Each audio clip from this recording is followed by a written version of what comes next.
Hello and welcome to another AIC Productions video. What you see here in front of me is my new to me ThinkPad 25th anniversary. I say new to me because technically it's not a new laptop. However, I did buy it directly from Lenovo.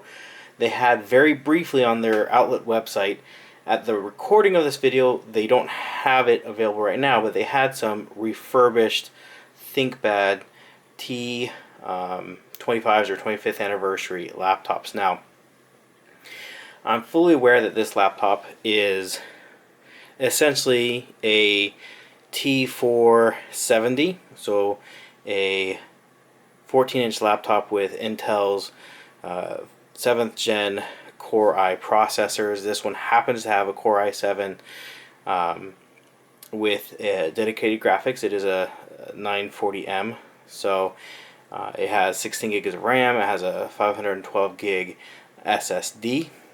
So it's nice, but it's not super high-end. It's just a dual core with a 4-thread CPU. So it's not super fast. It's an older gen of graphics. It's just a 1080 a non-IPS screen. It is a touchscreen, however. But what makes this laptop special, what you're looking at here, is this right here. For the 25th anniversary, for those of you who don't already know, the ThinkPad line was given a little bit of an update, specifically with this laptop. They put some retro touches on this computer, specifically some colors here on the top of the ThinkPad logo, copied it on the inside here, but most importantly, they've given you a retro styled keyboard. Now, this is not the actual keyboard from, say, like a 420, 410, 400, 6 T60.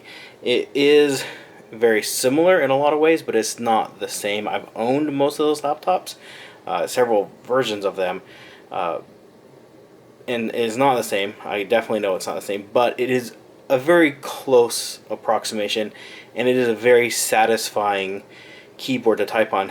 I have my other videos on my work laptop, my Dell, and that is a terrible keyboard. Still a terrible keyboard. I've had it a couple months now, and it's just awful. I really don't like that keyboard. While on the other hand, this keyboard is truly a joy to type on. And if you type a lot, and I do, between writing scripts and I have a blog I sometimes update, and emails and work stuff, and part of a church, and so church stuff, and I do scouts, so scout stuff. I spend a lot of my day typing, and having a keyboard that's familiar and comfortable and satisfying and non-fatiguing and accurate, it really makes the difference in a computer, since the keyboard is what you use for the most part to interface with the computer. It is the interface of the computer, is the keyboard. Now, I have owned everything up through a a 450. I did not own a 460.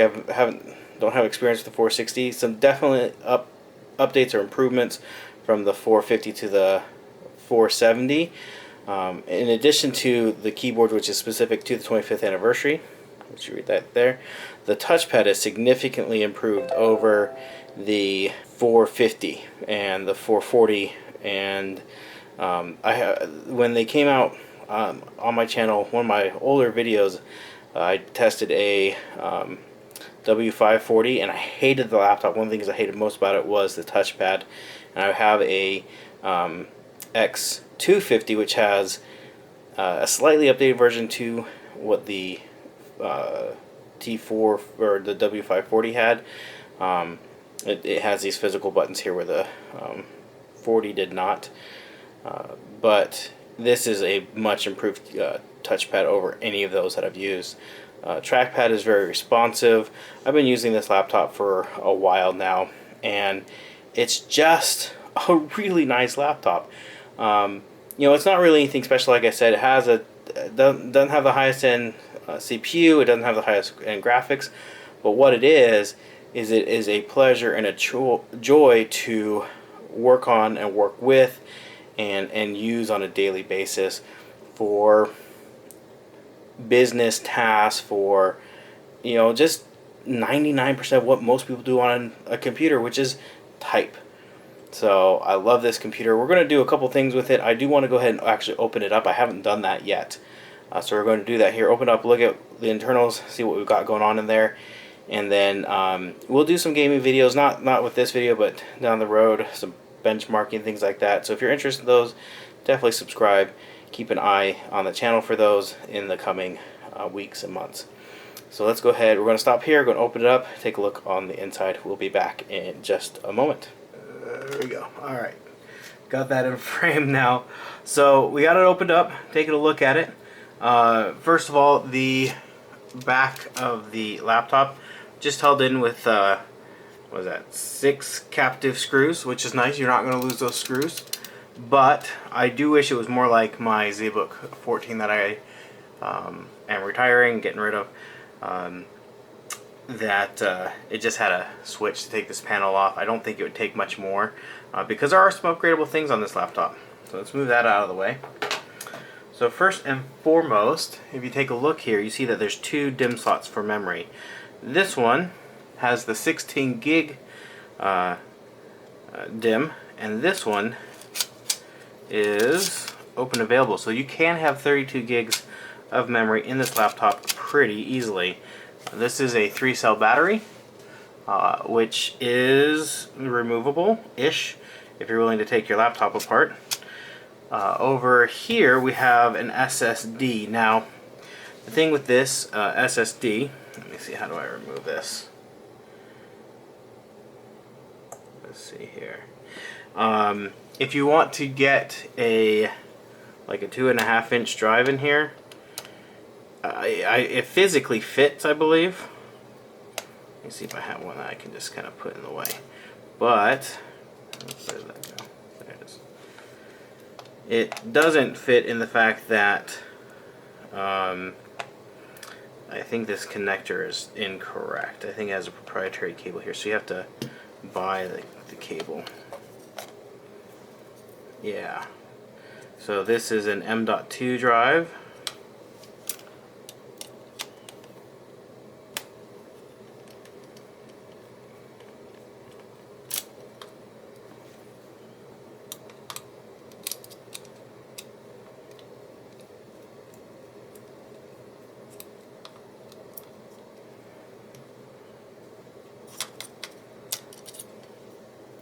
Yeah, so you can easily upgrade to another M.2 storage drive if you want, but if you want a 2.5-inch drive, let's see if I got one here. It did. Here it is. Let's see, will this even fit in here? Alright, so there's actually some posts in the way, so it looks like it should be able to fit in this slot. Yeah, it looks like it should be able to fit here just fine, except for there's these posts in the way. So you'd have to file or cut those out. And this is magnesium, it's metal. So it's got a very strong chassis, which gives it some weight. So I don't know how if you'd want to go about doing that. So, but it would, I mean, it would physically fit if you could get rid of these posts, these 4 posts here. But not sure quite why you would do that. Let's go ahead and put this back together.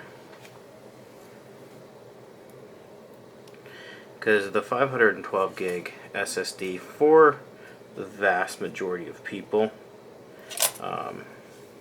should be plenty. I mean, I do not find any real restrictions with that. If I'm storing more than that, it means I really need to get things onto my network drive.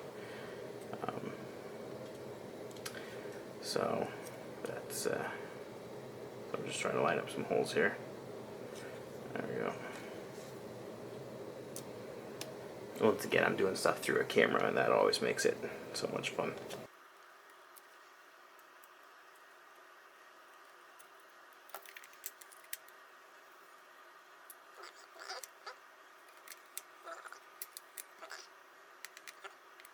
There we go. Sorry. I'm trying to do this stuff through the cameras. Difficult. Magnetic tipped screwdriver for the win.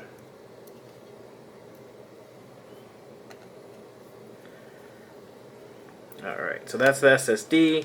Memory is upgradable. SSD is technically upgradable. And if you want to do with another M.2, the memory is an easy one. Just buy yourself another 16 gig DIMM. However much those cost right now, I haven't even looked because I didn't know if it's upgradable or not. Here is the Wi-Fi adapter, which I don't feel any need to upgrade. And this is a SIM card slot, but there's no WAN card. So here's a place for one. You can also put an SSD, I believe, in these as well. So there's that. I have a little flap to protect it. Obviously you have your GPU and your CPU and your single fan. It does vent out the side here. And I've used this quite a bit, and the fan, unlike the Dell I have, even when I've done like benchmark testing on this, which pushes it to the limit, it does not get loud. It does not get annoying. There's video or RAM for the video chip. I want to say it's 2 gig. I'll have to. It might be 4 gig. We'll boot that back up and see here in a little bit. All right, let's go ahead and get. There's not a whole lot more to see. This is where the battery goes. Obviously, this is the adapter for the docking station, which I do have a docking station that I bought, which is awesome. And then obviously this is just the I/O on the outside. So let's go ahead and we'll put it back together. We'll do a quick benchmark and then we'll be done. Alright, so let's take a look at what we got here. We have one RAM module, Micron technology, 16 gigs, PC4 21300. We have the chipset. We have the Intel Core i7-7500U. We got one CPU, 2 cores with 2 logical cores per, 2 logical threads per core, so it's a 4-thread CPU. Let's go with graphics. So we have the Intel HD 62 or 620, and then we also have an NVIDIA GeForce 940MX with 2 gigabytes of RAM. Alright, I think that's all there is.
Alright, so we got our final score of a 3132.2.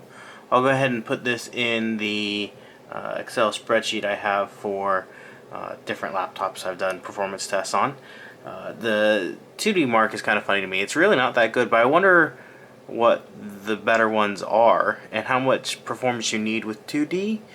3D mark's pretty good. One of the best scores I've had on a laptop.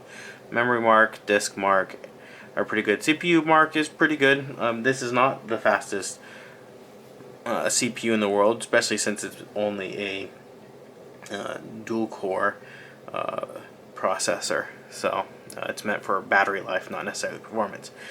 Anyways, if you have any questions about this system, feel free to ask in the comment section down below. I'll do my best to answer. I've absolutely loved having this laptop and using it for my daily tasks. And I hope you enjoyed. Thank you for watching, and I hope you have a great day.